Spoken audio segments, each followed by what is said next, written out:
Everyone, and welcome back to our Warrior series. Right now we are going to game number 9. See if we can continue the win streak, or shall we take another loss here? Who knows, who knows. Playing against the Druid. We know that our first game against the Druid was actually really close, so let's see if we can have a better showing against this guy.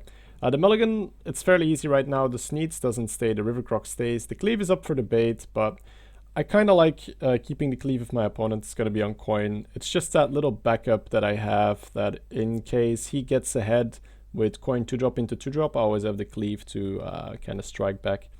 Now, I would only keep it if I do have the 2-drop. And in this case, we did have the 2-drop. So all is good and well. We'll see if it comes in handy. Alright, so turn 1 ended, turn 2 starting now. Fairly straightforward choice, River Croc or Bloodfen Raptor. I think this gets about as vanilla as this is about as vanilla as it gets, right? Do you want to play the River Croc or the Bloodfen Raptor? It's the standard example that I always use. And I opt for the River Croc because the River Croc has a better chance of dealing efficiently with a 2-drop, such as, you know, Loot Hoarder, Frostwolf Grunt, Cobble Geomancer, you know, all kinds of the bad 2-drops that you don't really want to draft, but sometimes you get stuck with. I feel like a 2-3 has a lot better showing against those. Plus, if he plays a 3-2, I'd rather sacrifice my 2-3 right now and play my 3-2 on turn 3 going into his turn 3, because 3 damage has more chance of dealing with a 3-drop than 2 damage, and the 3 health in the beginning has more chance of dealing with, you know, our opponent's bad early game minions, such as, you know, Loot Hoarder or Cobble Geomancer or what have you. But none of that happened, so fairly straightforward here. We play the Bloodfen Raptor and we go face, because there is absolutely no reason to enrage our opponent's Amani Berserker. Then next turn we have the option to cleave if the situation gets out of hand, or we could just play the Weaponsmith. So it looks like our opponent is going to enrage the Amani, which I don't really mind. We have a fairly good play here. We can play the Weaponsmith, use our Raptor to kill the bear, use our face to kill the Amani, and now we can go 2-face because he did that hit for us. I don't really understand the hit. I don't think it's correct either, but I'll take it. It's just an extra 2-face that we can do because of it. He might think like, haha, now he has to take 5 face damage, but I would have taken the 5 anyway. I would have hit with the Croc first and then with my face, because I'd rather have a 2-on-1 Croc and take a bit more damage than not have a 2-on-1 Croc. So I don't really understand the hit. Ooh, this is really good for him though. Our opponent coined out a Druid of the Claw, which is really problematic. Now I want to pause here and make sure that, you know, we are not making any rash decisions. I think that I coined out the Arcanite Reaper here, yeah. So I coined out the Arcanite Reaper and then I used my Crocodile to kill it. Is that correct? We could have played Belcher and passed, but then Swipe becomes pretty dangerous. Cashing in that 2 HP Crocodile seems like a better move. It's not really great because we're trashing half of our Arathi Weaponsmith's weapon. So if we play the Belcher and he has a swipe, he would swipe the 3 and 3 probably, and then use his Druid of the Claw into the Belcher. Yeah, that would absolutely suck. You get destroyed by a swipe. So I think I made the right call here. Trashing our weapon, playing the Arcanite Reaper, and then destroying his Druid of the Claw. But it's always good to analyze, like, was it the right decision, yes or no? Did we perhaps make an inefficient move? I don't think so. I think this was the correct play, because the swipe was just too damn good if we played the Belcher. Now, this particular opponent gives us a lot of trouble early, because he is essentially accelerated the stage of the game where we are struggling. We struggle against Druids of the Claw if we don't have our execute ready, because our damage pool is really awkward, right?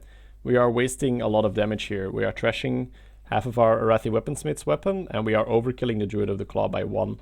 So it's already really, really annoying for us. Usually I only try to set up the board for turn 5, but he opted to coin one out, because surprise, surprise, Mr. Malfurion has another one. So it puts us in exactly, well, not exactly the same scenario, but kind of the same scenario. So let's see here. We could play the Mad Bomber, hope one of the bombs lands on the bear, use our face to kill the bear, and then play the Arathi Weaponsmith. Alternative would be to play the Belcher and pass because the swipe no longer is that bad. And then next turn use the... no, I'd probably kill. No, I think like there's no real alternative other than the Bomber. Because of that previous Druid of the Claw, I feel like you're already a bit in a struggling position here. You've already used a lot of resources on the first bear, so you kind of just have to get a bit lucky here with that Bomber. If the Bomber ends up screwing us over, I feel like we're in a fairly bad position, but I don't know, it's not guaranteed. Yeah, well, I mean, he was on the way to screw us over really hard, but yeah, it's fine. Shit happens, right? Shit happens. So we end up killing the Druid of the Claw. Once again, very inefficiently, we dumped in 8 damage. But, you know, the follow-up play is the same. It's just the difference whether we have 2 3/3s and a 3/2 or just 1 3/3 and a 3/2, and whether he took another 3 face damage or not. So that Bomber hit was actually really huge. Excuse me there, guys. Keeper, yeah, Keeper of the Grove. This is fairly okay for us. We can use our weapon and the cleave for a full board clear and put down the Belcher. Alternatively, we can use our 3/3 into the 2/4, then cleave and battle rage. Well, you would battle rage before you would cleave, but that's a bit awkward. We don't get to play Belcher. To me, this seems like a good timing to play Belcher. It also gets the cleave out of our hand, which has been stuck a little bit because cleave is more of an early game spell, and our opponent didn't really give us a good cleave setup because he accelerated straight into the mid game with Koinina Druid of the Claw. So far, the game is not over yet. We might get a really good Battle Rage, but I mean, our hand is nothing, right? It's a Loot Hoarder and a Battle Rage, so we have no gas left. We just have... Well, that's not true. We do have some gas left we can draw, but there's no actual threats in our hand at the moment. All right, cool. So we got Slam here. Slamming that Sky Golem seems like a great idea, because that way if the Sky Golem hits into the Belcher, it dies and we get to draw a card. Also, if we want to kill the Sky Golem with our face, then that becomes an option. So we'll draw first. That's just always the right play, I feel. And then playing the Loot Hoarder and the Corsair also seems fine.